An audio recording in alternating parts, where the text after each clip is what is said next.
Ai fost vreodată manipulat, folosit sau secătuit de fiecare picătură din energia ta emoțională? Te-ai găsit vreodată punându-ți la îndoială sănătatea mentală, întrebându-te cum cineva ar putea să te trateze atât de prost și totuși să te facă să simți că tu ești problema? Dacă ai fost vreodată într-o relație în care cineva ia constant fără a da nimic înapoi, unde drama lor devine povara ta sau unde fiecare zi se simte ca o bătălie, acest videoclip este pentru tine. Este timpul să te eliberezi din capcana abuzului emoțional și a manipulării.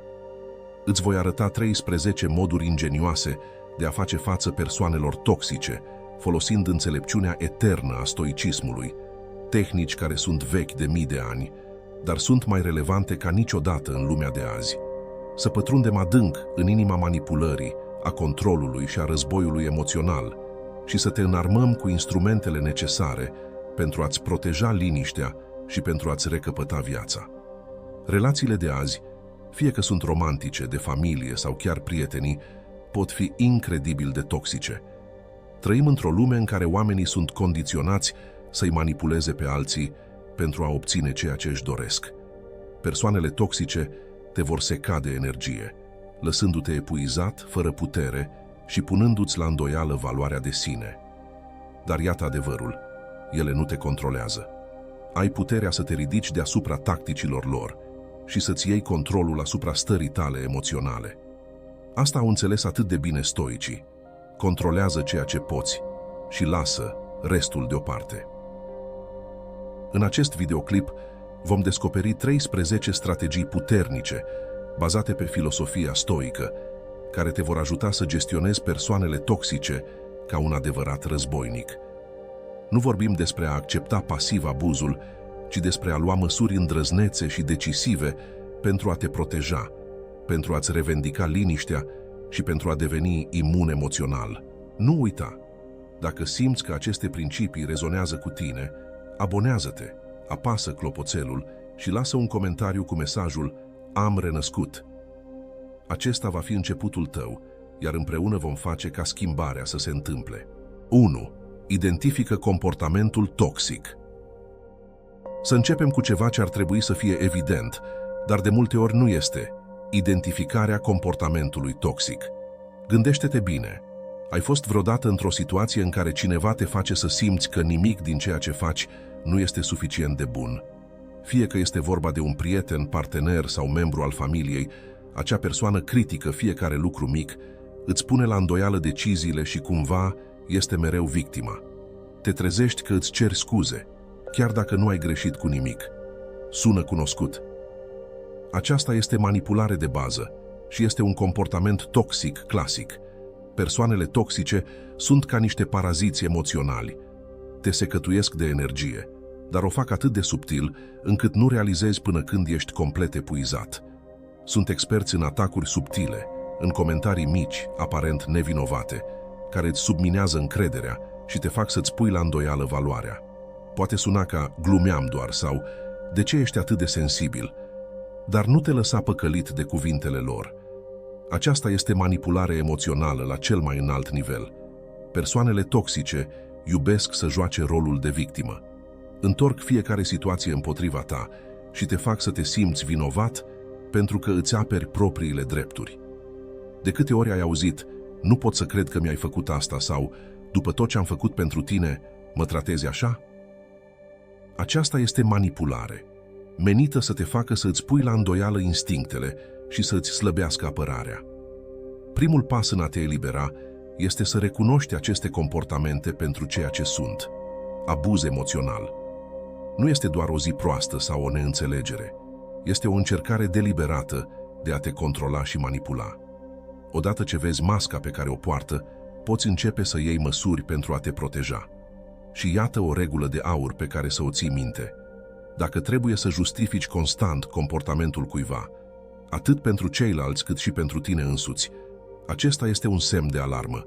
Relațiile sănătoase nu necesită să găsești scuze pentru un tratament necorespunzător, în timp ce cele toxice o fac. Al doilea, înțelege că nu este despre tine. Iată un adevăr surprinzător. Nu este vorba despre tine.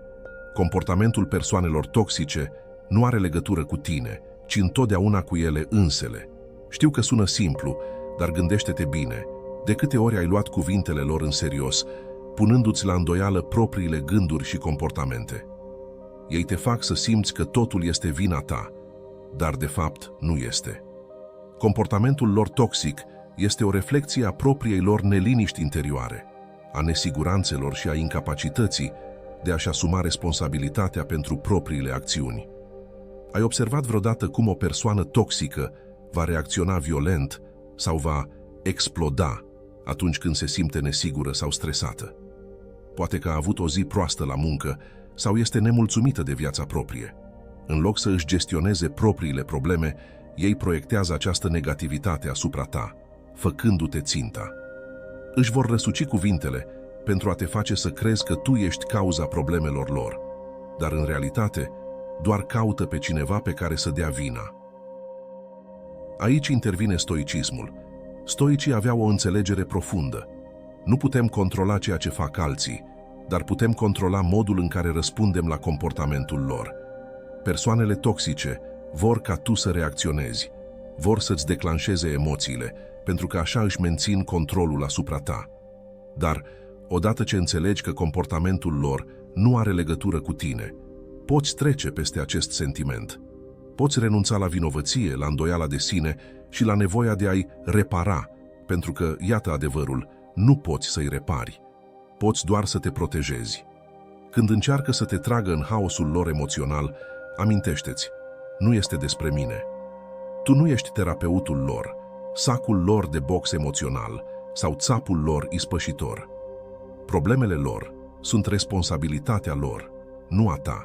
Al treilea, stabilește limite clare. Acum că ai recunoscut comportamentul toxic și ai înțeles că nu este despre tine, este timpul să stabilești niște limite serioase.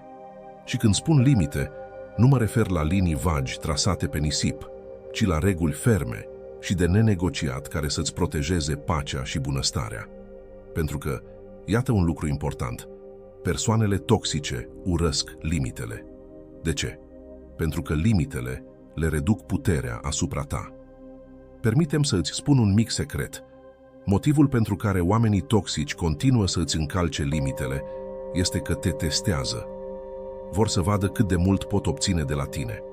Poate începe cu lucruri mici, cum ar fi să îți trimită mesaje constant sau să te sune la orice oră, să îți întrerupă munca sau să îți ceară atenția când ai nevoie de spațiu. Apoi, situația escaladează. Până să-ți dai seama, sacrifici timpul, energia și sănătatea ta mentală doar pentru a-i mulțumi. Dar iată punctul cheie. Nu ești dator să le oferi nimănui energia ta. Timpul tău, energia ta și starea ta de bine sunt prețioase și ai tot dreptul să le protejezi. Să stabilești limite nu înseamnă că ești egoist, ci că îți protejezi propriul echilibru. Trebuie să fii capabil să spui nu, fără vinovăție, fără explicații și fără teama de represalii. Iată o limită simplă, dar puternică. Încetează să te mai justifici. Persoanele toxice iubesc să te atragă în explicații nesfârșite. De ce nu vrei să faci asta? Cum de te comporți așa? Nu îți pasă de mine? Vor folosi vinovăția, manipularea și chiar furia pentru a te face să îți explici deciziile. Dar iată adevărul. Nu ai nevoie să justifici limitele tale în fața nimănui. Data viitoare când cineva încearcă să depășească o limită, spune simplu: asta este ceea ce am nevoie, sau nu sunt disponibil pentru asta, și încheie discuția.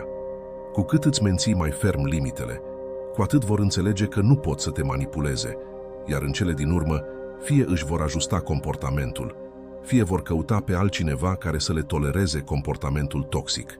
Al patrulea stăpânește arta non-reacției. Acest pas este esențial pentru a-ți recăpăta controlul, stăpânirea artei non-reacției. Persoanele toxice se hrănesc din reacțiile tale. Îți apasă butoanele pentru a obține o reacție, pentru că, să fim sinceri, ele trăiesc pentru dramă. De fiecare dată când reacționezi, fie că este cu furie, frustrare sau chiar tristețe, le oferi exact ceea ce își doresc: putere asupra emoțiilor tale. Dar iată unde ai puterea să oprești acest ciclu. Stoicismul ne învață că, deși nu putem controla acțiunile celorlalți, putem controla modul în care răspundem. Imaginează-ți că ești în mijlocul unei discuții aprinse cu o persoană toxică. Aceasta îți aruncă acuzații, insulte și te învinovățește, sperând să obțină o reacție de la tine. Dar ce-ar fi dacă, în loc să răspunzi, ai rămâne complet calm? Ce-ar fi dacă pur și simplu nu ai reacționat deloc? Poate sună ciudat, dar îți garantez că este una dintre cele mai puternice mișcări pe care le poți face. Când încetezi să reacționezi la absurditățile lor, le răpești puterea. Ei nu te pot controla dacă refuzi să joci jocul lor. Știu că este greu, mai ales atunci când apasă toate butoanele posibile, dar non-reacția este ca o armură emoțională. Cu cât o practici mai mult, cu atât cuvintele și acțiunile lor vor avea mai puțin efect asupra ta. Când cineva încearcă să te provoace, oprește-te, respiră adânc și în loc să reacționezi imediat, gândește-te: nu trebuie să mă implic în asta. Poți spune ceva neutru, cum ar fi: am înțeles ce spui, sau o să mă gândesc la asta, și apoi poți încheia conversația. Nu le datorezi un răspuns emoțional și cu siguranță nu le datorezi liniștea ta interioară. 5. Folosește metoda piatra cenușie. Să discutăm despre una dintre cele mai eficiente tehnici pentru a face față persoanelor toxice care tânjesc după dramă: metoda piatra cenușie. Această strategie este o schimbare totală atunci când ai de-a face cu cineva care trăiește din haos. Persoanele toxice își doresc atenția ta, energia ta și mai ales reacția ta. Așadar, ce faci? Devii cât de plictisitor și neinteresant posibil, asemenea unei pietre cenușii. Imaginează-ți asta. De fiecare dată când această persoană încearcă să stârnească dramă, tu răspunzi cu cea mai plictisitoare și neutră replică posibilă. Ei se așteaptă să explodezi, să plângi sau să te implici într-o ceartă aprinsă, dar în schimb tu rămâi calm, indiferent și complet neinteresat de haosul pe care încearcă să-l creeze. Nu le oferi nimic cu care să lucreze. De ce funcționează acest lucru? Pentru că persoanele toxice se hrănesc cu energia ta. Când reacționezi emoțional, le alimentezi nevoia de dramă. Dar când devii o piatră cenușie, emoțional, detașat și complet nepăsător față de acțiunile lor, ele își pierd interesul, își doresc dramă, iar fără aceasta rămân fără combustibil. În timp, fie își vor ajusta comportamentul pentru că nu primesc reacția dorită, fie vor merge să caute pe altcineva care să le alimenteze nevoia de haos.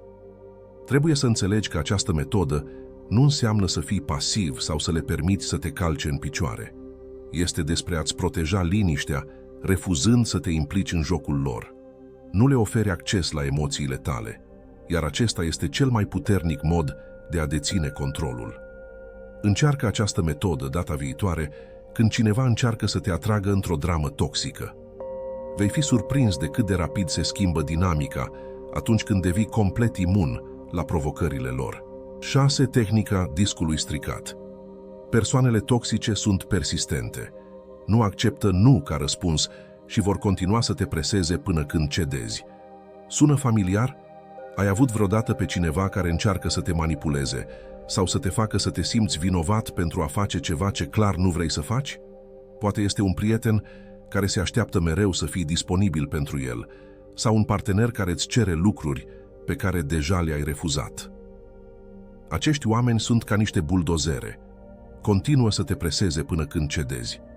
Aici intervine tehnica discului stricat și te asigur că este unul dintre cele mai puternice instrumente pe care le poți folosi. Iată cum funcționează. În loc să te lași atras într-o discuție sau să încerci să te justifici, pur și simplu îți repeți poziția, ca un disc stricat. Imaginează-ți următoarea situație. Cineva îți cere să faci ceva neplăcut, iar tu, în loc să te explici sau să te aperi, spui calm: nu mă simt confortabil să fac asta. Ei continuă să te preseze, dar tu nu te abați. Nu mă simt confortabil să fac asta. Fără emoții, fără apărare, doar o repetare calmă și constantă. În cele din urmă vor realiza că nu pot să treacă de zidul tău, așa că fie vor renunța, fie își vor arăta adevărata față. Această tehnică este deosebit de utilă în relațiile apropiate. unde persoana toxică se simte îndreptățită să îți consume timpul, energia sau resursele. Frumusețea tehnicii discului stricat este că nu escaladează situația, dar îți susține ferm limitele. Persoanele toxice se hrănesc din încercarea de a te epuiza, dar când stai pe poziție cu o consecvență neabătută, își pierd controlul asupra ta. Amintește-ți, limitele tale nu sunt negociabile și nu le datorezi nimănui explicații pentru protejarea liniștii tale. 7. Limitează expunerea la persoanele toxice. Una dintre cele mai dificile adevăruri pe care trebuie să le accepți este că unii oameni pur și simplu nu îți fac bine. Indiferent cât de mult îi iubești sau de cât timp îi cunoști, ei nu aduc decât negativitate în viața ta. Iar cu cât petreci mai mult timp cu ei, cu atât te simți mai epuizat și mai nefericit. Persoanele toxice sunt ca niște paraziți emoționali. Se hrănesc cu energia, bunătatea și atenția ta. Dar iată adevărul. Nu le datorezi nimic.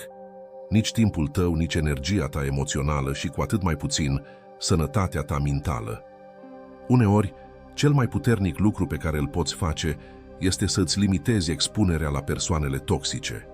Știu că poate fi dificil să renunți sau să pui distanță între tine și cineva, mai ales dacă este un membru al familiei, un prieten vechi sau cineva pentru care ai sentimente puternice. Dar iată realitatea. Bunăstarea ta trebuie să fie pe primul loc. Dacă cineva te face constant să te simți mic, stresat sau epuizat emoțional, este timpul să pui o oarecare distanță între tine și acea persoană. Limitarea expunerii poate lua multe forme.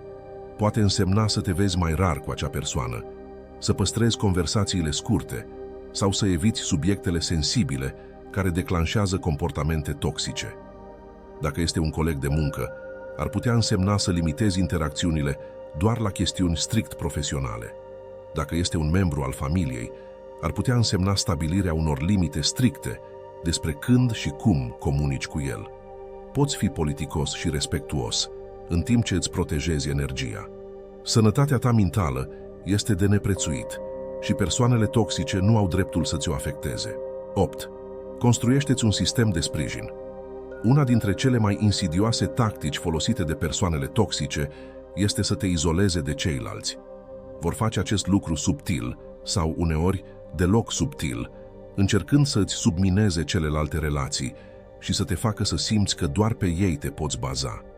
În timp, îți afectează încrederea în tine, te fac să îți pui la îndoială judecata și te îndepărtează de persoanele care chiar țin la tine.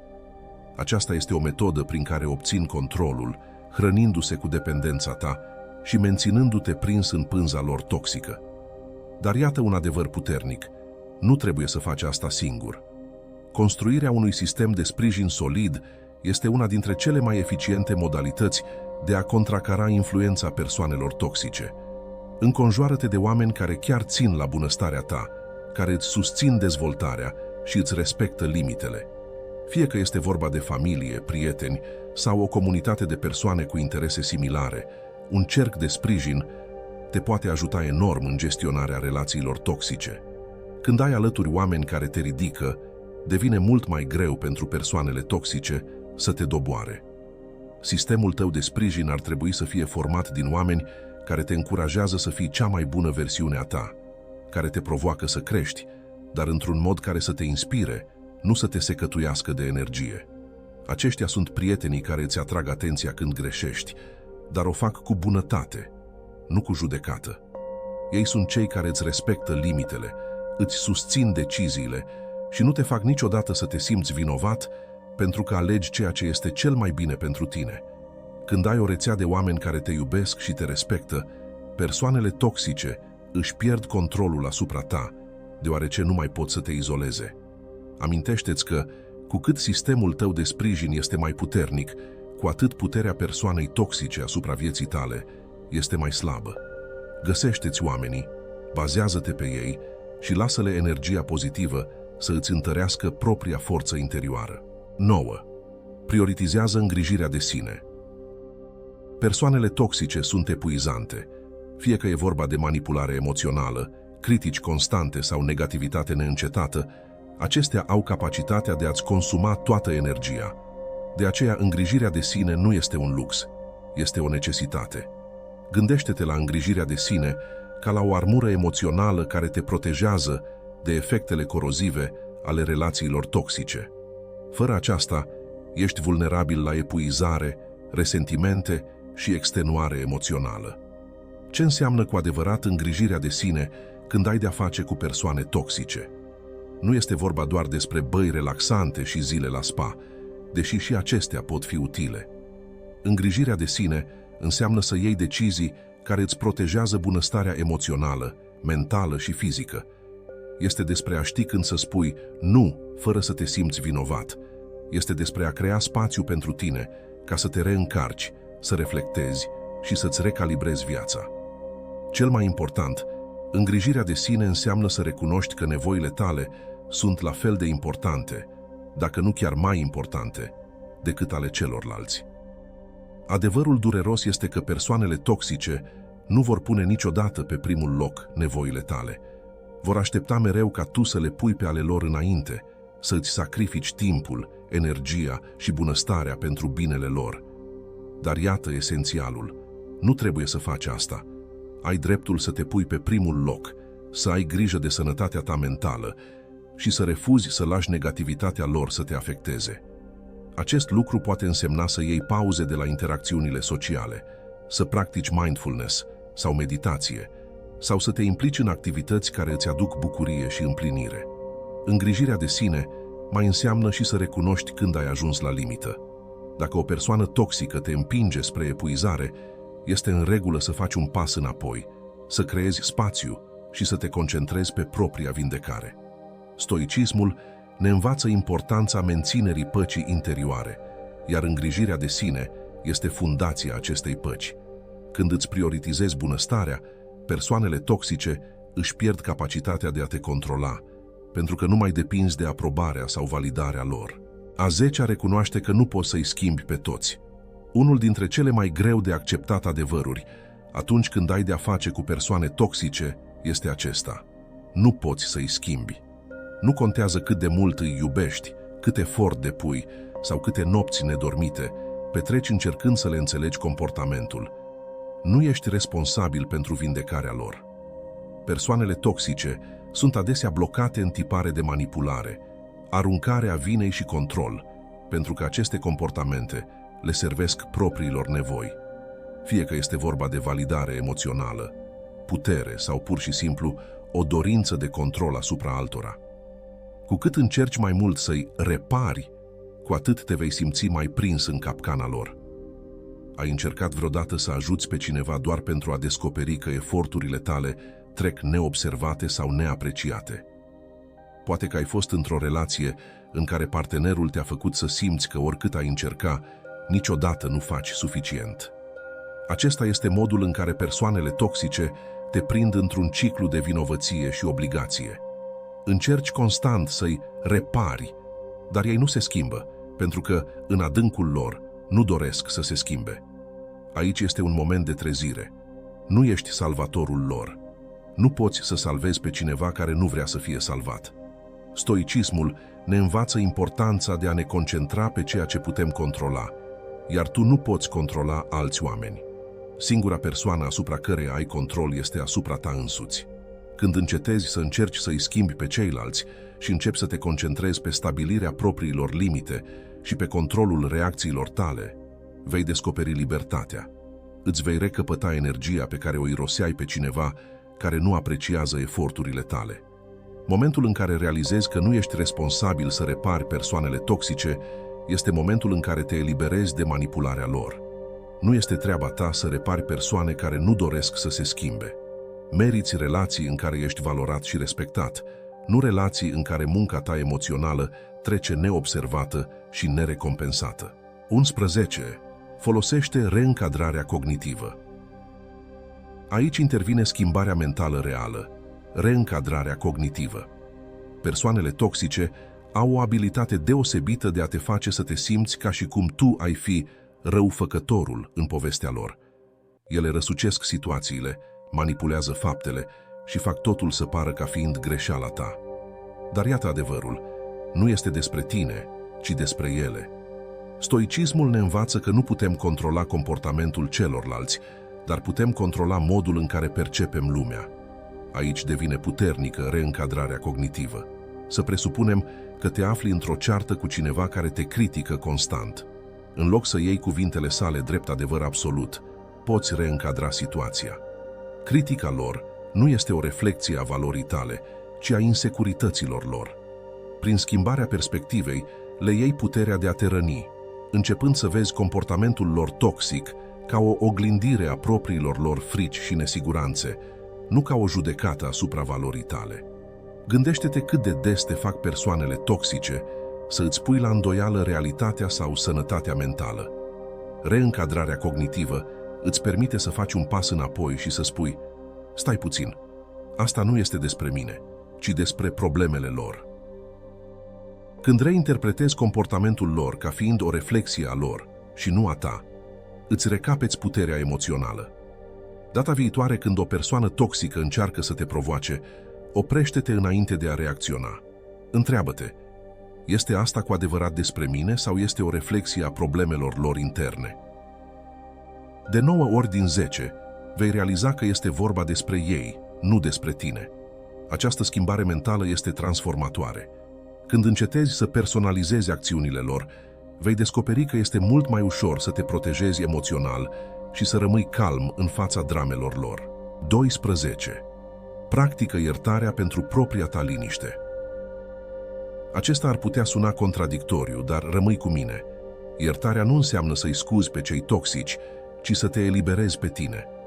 Nu vorbim despre a le trece cu vederea comportamentul sau despre a pretinde că nu s-a întâmplat nimic, ci despre a renunța la bagajul emoțional care vine odată cu păstrarea furiei, resentimentelor și urii.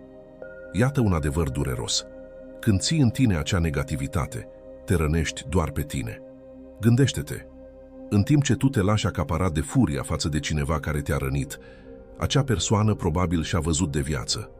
În timp ce tu retrăiești aceleași amintiri dureroase, iar și iar în mintea ta, acea furie nu îi afectează pe ei, ci doar pe tine. Aici intervine stoicismul, care ne învață că trebuie să învățăm să iertăm, nu pentru binele celorlalți, ci pentru propria noastră pace interioară.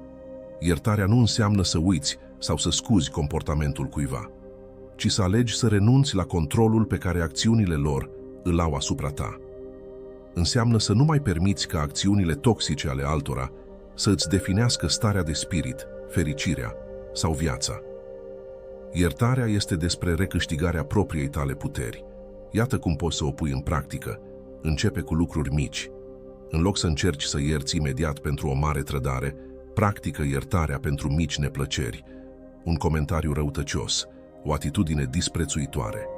Observă cât de eliberator poate fi acest lucru. Cu timpul, acest exercițiu îți va întări reziliența emoțională și te va pregăti să ierți chiar și rănile mai mari. Amintește-ți că faci acest lucru pentru tine, nu pentru ei. Iertarea este cel mai mare act de grijă față de tine. Când renunți la resentimente, faci loc pentru liniște, creștere și bucurie. Persoanele toxice nu mai trăiesc în mintea ta, fără chirie, pentru că le evacuezi începând de astăzi. 13. Știi când să pleci. Acesta este ultimul punct și probabil cel mai puternic dintre toate. Vine un moment când trebuie să pleci. Nu contează de cât timp îi cunoști, cât de apropiați sunteți sau câte amintiri împărtășiți. Când cineva îți încalcă în mod constant limitele, îți manipulează emoțiile sau îți consumă energia, este timpul să pleci. Să pleci nu înseamnă slăbiciune, este cea mai puternică mișcare pe care o poți face. Este declarația supremă a valorii de sine. Persoanele toxice vor încerca să te convingă că tu ești problema, că dacă pleci îi abandonezi sau că renunți prea ușor. Nu crede aceste minciuni. Adevărul este că ai oferit deja destul din tine, ai luptat destul pentru a salva o relație care nu face decât să te secătuiască. Acum este momentul să te alegi pe tine. Imaginează-ți că te afli într-o relație toxică, în care partenerul te subminează constant, te insultă sau te face să simți că mergi pe cojii de ouă. Oricâtă dragoste sau efort ai investi, asta nu va schimba nimic. Cel mai sănătos lucru pe care îl poți face este să pleci. Nu este ușor. Vor exista sentimente de vinovăție, tristețe și teamă de necunoscut. Dar nimic nu merită sacrificiul sănătății tale mentale și emoționale. Să pleci înseamnă să îți recuperezi viața. Înseamnă să refuzi să le mai permiți persoanelor toxice să aibă putere asupra ta. Este o decizie îndrăzneață prin care îți pui pe primul loc bunăstarea. Acesta este viața ta și meriți pace, fericire și împlinire. Nu le poți atinge cât timp ești legat de cineva care te trage constant în jos. Iată esențialul: nu te poți vindeca în același mediu care te-a îmbolnăvit. Dacă o relație, fie că e vorba de un partener, un prieten sau un membru al familiei, este toxică, este momentul să pleci. Nu orice relație poate fi salvată și este în regulă. Să pleci nu înseamnă că renunți, ci că alegi să trăiești viața după propriile reguli. Înseamnă să faci loc în viața ta pentru relații mai sănătoase și mai iubitoare. Nu ești obligat să tolerezi toxicitatea, indiferent de unde vine aceasta. Să pleci nu este doar un act de autoconservare, ci și un act de curaj. Alegi bunăstarea și sănătatea ta peste disfuncțiile altora. Acesta este cel mai mare dar pe care ți-l poți oferi. Să te confrunți cu persoane toxice este una dintre cele mai dificile provocări pe care le vei întâlni, dar este de asemenea una dintre cele mai împuternicitoare călătorii pe care le poți parcurge. Aplicând aceste 13 strategii inspirate din stoicism, identificarea comportamentului toxic, stabilirea limitelor, stăpânirea non-reacției, practicarea iertării și, în cele din urmă, plecarea, poți prelua controlul asupra bunăstării tale emoționale și mentale. Amintește-ți că nu ești responsabil pentru a-i repara pe cei toxici și că nu le datorezi nici energia, nici liniștea ta. Ești responsabil doar pentru tine, iar aceasta este cea mai mare putere pe care o deții. Aceste principii nu doar că te vor proteja de persoanele toxice, dar te vor ajuta și să crești în cea mai bună și mai puternică versiune a ta. Meriți relații care să te hrănească, nu care să te epuizeze. Meriți pace, iar cu aceste strategii, pacea este ceva ce poți atinge, indiferent cât de toxici sunt cei din jurul tău. Dacă acest videoclip a rezonat cu tine și ai găsit valoare în aceste perspective, te încurajez să te abonezi la canal pentru mai mult conținut ca acesta. Sunt dedicat să ajut oamenii să se elibereze de relațiile toxice și să trăiască o viață mai sănătoasă și mai fericită. Dacă ești într-o poziție să sprijini mai mult acest canal, ia în considerare să te alături ca membru. Fiecare membru ajută la crearea de conținut care îi împuternicește pe oameni ca tine să își preia controlul asupra vieții și să găsească pace într-o lume plină de haos. Indiferent dacă te abonezi sau devii membru, ambele sunt moduri incredibile de a susține canalul și de a face aceste mesaje transformaționale accesibile cât mai multor oameni. Hai să construim o comunitate de războinici emoționali care refuză să fie controlați de persoane toxice. Meriți pace, iar împreună o putem crea. Îți mulțumesc că ai vizionat acest videoclip.